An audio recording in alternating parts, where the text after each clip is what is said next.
What do you guys think of my COVID haircut? I've always cut my own hair. And I cut my own hair, but I left it a little longer on top, longer than usual. I don't know if I like it yet. I could always fix it, and it doesn't really matter, because it's COVID. Anyways. Hey, I'm the late fire starter, which means financial independence and retire early.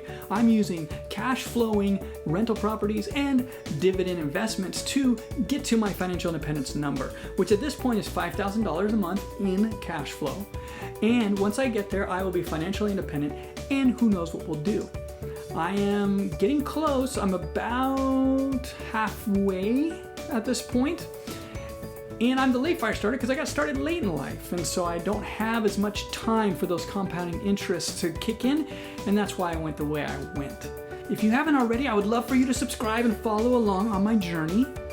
And I'm spending my Saturday working on this video and having lots of technical difficulties and just not on my game today. So if you appreciate my efforts, go ahead and hit that like button. Let's get started. Let's talk about diversity. Yes, that's a common topic right now in another way, but let's talk about diversity with your investments. Diversity with investments can mean a lot of different things. You could have diversity in what type of investment, right? So you're looking at stocks, bonds, real estate, art, horses, gold, Bitcoin. There are a ton of different things you can invest your money in, and the different types of investments provide diversity. There's also diversity within those markets. So you take the stock market and you have different types of stocks.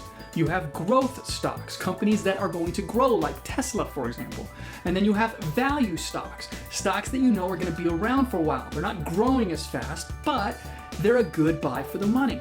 You have dividend stocks. Within the dividend stocks that I do, you have different sectors. Right? You have consumer staples, you have healthcare, you have technology. There's different sectors of the economy that each company falls into. And so as you look at it, there's macro diversity and then there's micro diversity. You always hear that you should diversify, diversify, diversify. Why should we diversify? If we knew what stock or stocks would go up 300% in the next year, if we knew which companies were about to blow up, then diversification would work against us. Because if we had that 300% stock in our portfolio, but it was one of 100, and the other 99 only went up as a total 6%, well, then all of a sudden, instead of gaining 300%, we would gain maybe 7%. It would actually prevent us from making all that money because we watered it down with all this diversification. So, if you could pick the stocks that were going to make crazy money, then diversification is actually not a good thing. However, if you could pick those stocks, you wouldn't be watching me, and I wouldn't be making these videos. I would be living in an airplane, going around to all the islands, doing whatever I want, because I would be incredibly, incredibly wealthy. Even the best stock pickers, even the most successful people in the industry who pick the stocks lose. In fact, venture capitalists who their entire business is investing in actual companies, they plan on losing 9 out of 10 investments. They plan on giving their money to companies that will fail because they only need 1 in 10 to hit big to win and take care of them for life. With stocks, there are winners and losers, and winners become losers, and losers become winners, and we don't know exactly what's going to happen when. Diversification protects you against these black swan events. Diversification protects you against crazy falls. The diversification protects you against businesses who go out of business unexpectedly or who all of a sudden have a horrible thing happen. Diversification also gets you into more stocks so that if one company breaks out and does something, you didn't miss out on it because it was in your portfolio.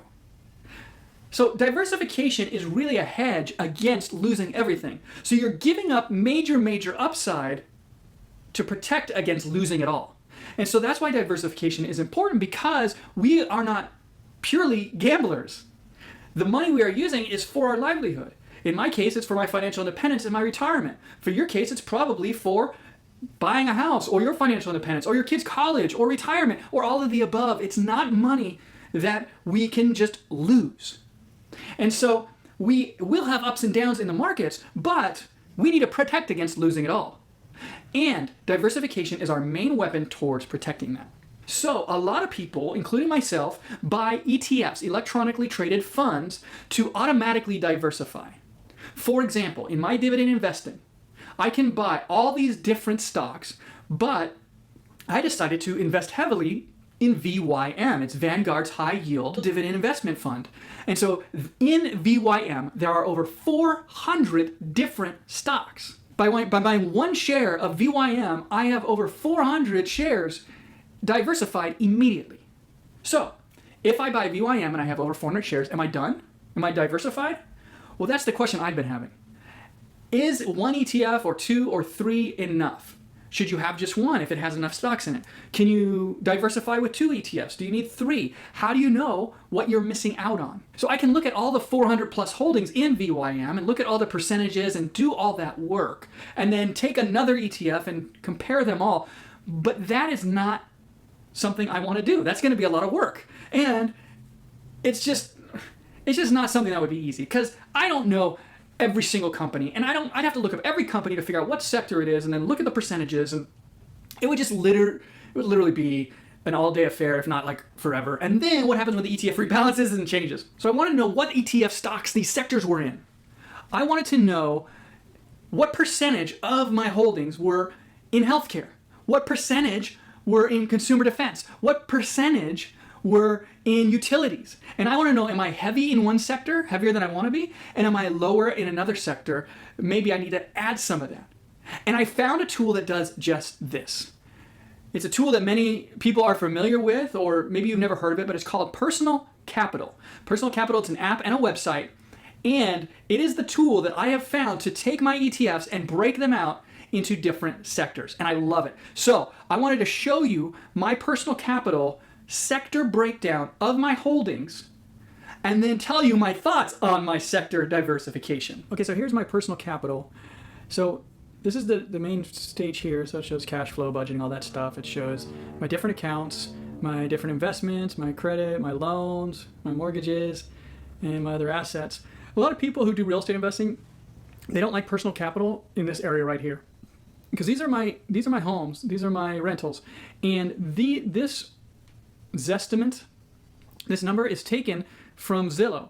And so a lot of people don't like it because Zillow's estimate is, not necessarily always the most accurate. And so you have this, and it could really mess with you. So for example, I rehabbed these places and Zillow had them not worth very much. So I went ahead and overrode that and put conservative estimates in there on what those properties are worth or what I could sell them for. But yeah, that's a big criticism of Personal Capital for real estate investors. But anyways, that's not why we're here. We're here for looking at the sectors, okay? So what I want to do is I hit investing, and I want to go over to U.S. sectors. All right? Disappeared there. All right, so as you can see, based on my entire portfolio, so what I don't like about this is it includes my 401k and it includes my HSA and other things like that. But, it's not the end of the world. So as you can see, I'm heaviest in energy. And I don't like that, but there's a reason for that. And then I'm second heaviest in financial services. Once again, a reason for that, but I want to balance that out as well. Then I've got communication services, healthcare, industrials, and then technology is a little low, utilities, and then really low on consumer cyclical and basic materials. Here's the thing that I love about Personal Capital. If I want to see what is in one of these sectors, I click on basic materials and see there's that VYM, there's that ETF. It's showing that, VYM is 0.99%, so about 1% of my basic materials. The value of the basic material stocks in VYM is $581. SPHD is another ETF that has some basic materials in it. XShed is another one. All of these are ETFs. In fact, I have no individual stocks in basic materials. All of my basic material stocks are coming from these different ETFs. Difference is when you look at energy, I've got ExxonMobil here. I've got a ton of shares in ExxonMobil because their price dropped so much that their dividend yield was so high. So if you look at my energy, it looks very different because my main holding, 6.44% of all of my energy holding is ExxonMobil. 4.83% is this XLE. XLE is an energy ETF. So it contains ExxonMobil, but it's other things. So VYM has some energy. EPD is an energy stock. PAA is an energy stock. These are my ETFs that contain different energy. What is not in here, however, is BP. Because BP is a foreign holding, it doesn't show up in the sector for some reason. So I'm even heavier in energy than it's showing here because I have a handful of BP stocks as well. Let's go back real quick.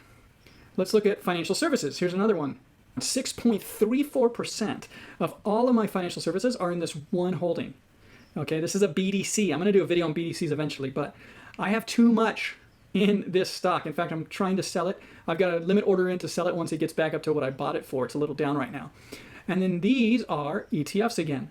So that is showing how a heavy position in one particular stock can really skew things. Healthcare, majority of my healthcare is in VYM. And then my next heaviest healthcare is an individual stock, Pfizer. And then I have a little bit of Johnson & Johnson. So if you look at my healthcare, I've got more heavy on the ETF side, but I've got in second place the Pfizer. Let's look at technology. FZROX is an ETF, VYM is an ETF, SPHD is an ETF, SCHV is an ETF, XSHED is an ETF, PEY is an ETF. SunPower, I have one free share from Ramadan in SunPower. I bought one of that ETF. And then ETY is also, it's a closed-end fund, but it works it's a fund. It's a multitude of things. So when you look at my sectors here, what stands out to you? What do you think is out of whack? And what do you think I need more of? Well, I'm heavy in energy and financial services because energy was selling at such a discount, and now it's even more of a discount. It even went further down. I'm weary of energy because of the movement toward electric cars and the movement away from fossil fuels. However, I don't think that oil is going anywhere anytime soon. So energy stocks, oil stocks may not be something I want in my portfolio 10 years from now.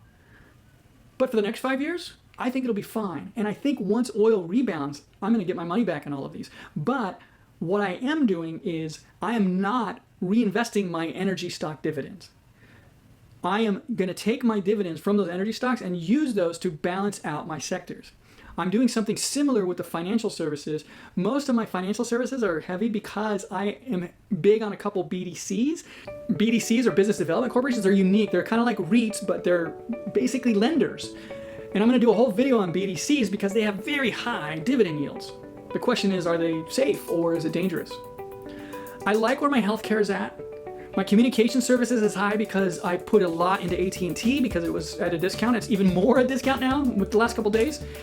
And if I had cash, I might buy even more, but I like where that's at. I like where my consumer defensive. So what I want to do is I want to eventually lower my energy by doing two things: lowering the energy itself, selling some of that off, and then raising my other ones that are lower, specifically consumer cyclical, basic materials, and then getting my utilities up a little bit. Other than that, other than seeing my energy and financial is a little too high, and those two in particular, basic and consumer cyclical, are a little too low, you can see my diversification according to sector, and it's not too bad. So here it shows me my overall value, and this is where you really get a picture. Basic materials, I only have $1,879 in it, whereas energy I have $10,783. So when you look at the pictures, it's like, it looks okay, but when you look at the numbers, you go, whoa, okay, I need to look into maybe getting some more basic material heavy ETFs, or I need to start selling off my individual positions and really go into more of these type of ETFs. So VYM is my single largest holding. I want to start putting more into SCHV and get that up as well. And what I'm curious is, as I start investing more into SCHV, because pretty much I think majority of my buys going forward are going to be reinvesting in my dividends, except for energy and some financial, but new buys I think are going to be focused on this SCHV for a while at least. That could change. And as I build that up, I'm curious to see how the sector graph will change. So what do you think? What do you think are some good ways for me to get my lows up? What are some good ETFs or stocks that you would recommend to get these up? And as I focus more on VYM and SCHV, how do you think that's going to affect that graph? Do you think the low is going to balance out a little bit better? And do you think the energy and the financial is going to come down? That's what I'm curious to see. Anyways, diversify, be diversified, love diversity. ETFs are a great way to do that, but how do you know if your ETFs are diversified enough? Personal capital is a great tool to use. If you haven't already, please subscribe and follow along on my journey to financial independence. And please hit that like button. Hit it. Just don't hit it twice. Just hit it once. That's all you need. Just one time. Go ahead, hit it. Just do it once. Just hit it. Like it. I like you, like me. I like you, like me. I like you. I really like you. Just like it.